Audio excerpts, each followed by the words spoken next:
ensonga endala ebadde yogera ku Eddie Kenzo waatabadde oluyimba lwa Born in Africa.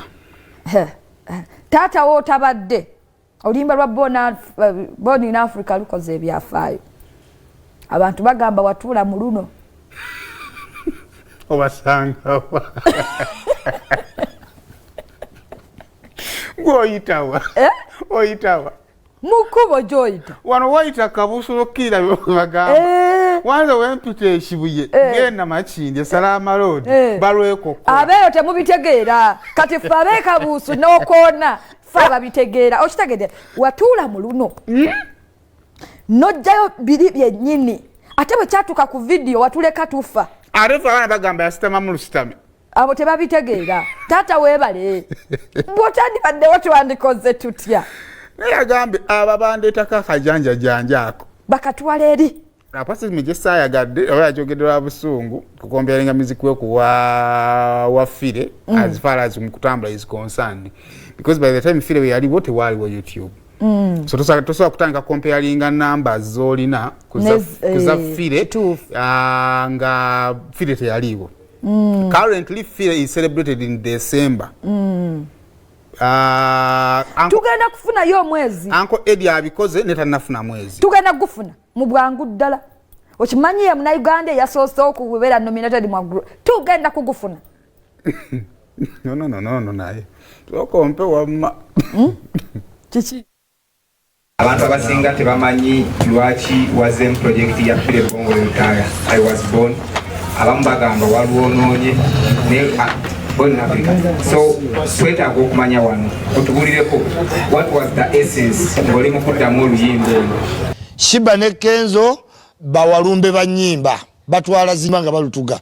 Kuba kati Born in Africa yamutuga n'amugyamu ebyenda n'akasuka madda. Don't worry where you're coming from.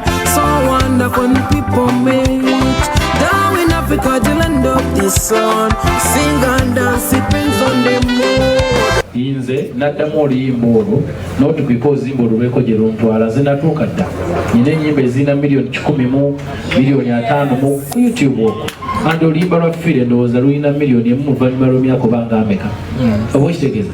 Kitegeeza Philly talinayo oluyimba lusinga lwange bunene. Ekyasinze okunnuma ye Kenzo okubuukabuuka ng'omuntu ayimbye nnyo.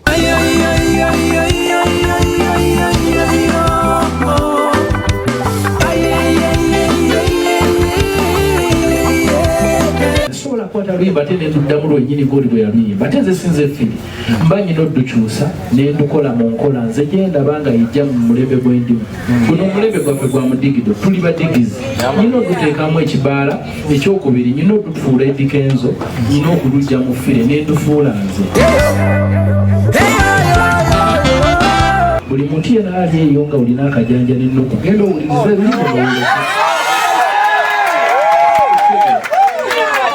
nze nandibadde nfuna credit ey'amaanyi ennyo. Nandibadde nfuna credit y'amaanyi nnyo okuddamu oluyimba kuba ndi mu kupromotinga legacy ya mugenzi ne famire ye. Kasita naye ayimba baliddamu olulwe. Yes, lwaki kati teyazzeemu boolingo? Byebukoli miki small access.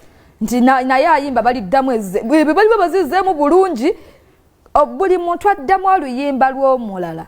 Kitegeeza oluyimba olwali luki? Kiki naawe? Kitegeeza oluyimba olwali lulungi oba nannyini lwo ali celebrated. Okitegeera? Kakati bwe bali bazzeemu bolingo ne bamuddamu bubi ekiriwo kiri nti oluyimba lwaddiddwamu ate era lulungi. Yensonga lwaki balukoze eki? Baluzzeemu. Wasanga ne gaati ya Uncle Bulano nga limmenya n'olindekera. Akati naawe boli kajjuisi. Agadi anka alina kavaako. Alina kavaako. Talina naye nze mukisussizaamu busasa. Yewe kyasobola kuyimbanga Philly. Naye era teyayonoonye. Teyayonoonye nga bwe muki brandinga.